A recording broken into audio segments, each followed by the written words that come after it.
पुढची बातमी पाहूयात। महायुतीनं एकत्रित लढायचं ठरवलंय, मात्र जागा वाटप अद्यापही अनिश्चित आहे। महापौर कुणाचा, इतर पदांबाबत काय होणार या संदर्भातला तिढा अजूनही कायम आहे। युती झाल्यास बंडखोरीची सुद्धा शक्यता वर्तवली जाते।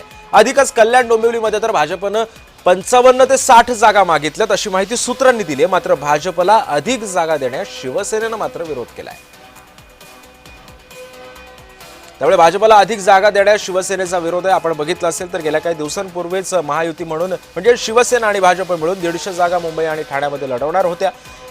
शिवसेनेला 50 ते 60 जागा तर भाजपला 120 जागापर्यंत लढण्याची बैठक झालेली होती अशी माहिती सूत्रांनी दिली होती। मात्र आता कल्याण डोंबिवलीमध्ये 55 ते 60 जागा देण्यास विरोध दर्शवला जातोय। भाजपला अधिक जागा देण्यास शिवसेनेनं आता विरोध दर्शवलेला आहे।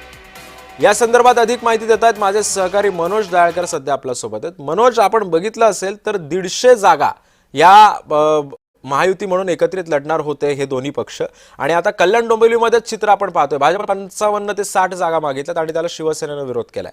नेमकं काय म्हणायचं या जागा वाटपाबद्दल? या दोन पक्षांमध्ये संभ्रम आहे?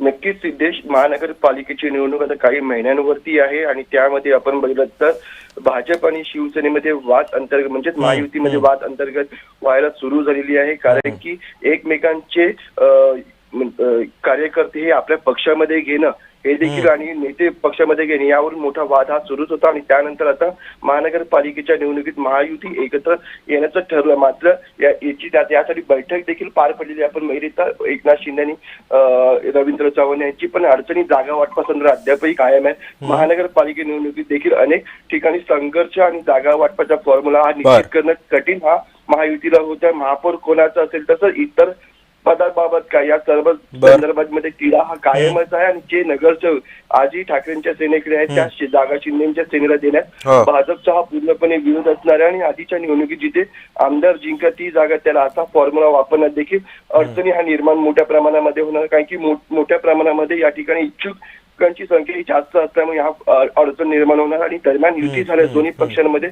बंडखोरीची देखील शक्यता ही अधिक मोठ्या प्रमाणामध्ये वाटत आहे। आणि कल्याण डोंबिवलीची आपण 131 जागांच्या पालिकेच्या भाजपला किमान 55 ते 60 जागा पाहिजे, पण याला आपण शिंदेचा या ठिकाणी विरोध असायचं सूत्रांच्या माहितीनुसार समजून येते। त्यामुळे अद्यापही महायुती एकत्र अशी दिसते, तरी पण आपण अंतर्गत हा मोठ्या प्रमाणामध्ये आहे आणि जागा वाटपा संदर्भात देखील मोठ्या प्रमाणात वाद हा असणार आहे। पण या ठिकाणी आपण दोघांची बैठक देखील पार पडली, त्या बैठकीतून देखील काही निष्पक्ष असं निघालेलं नाहीये।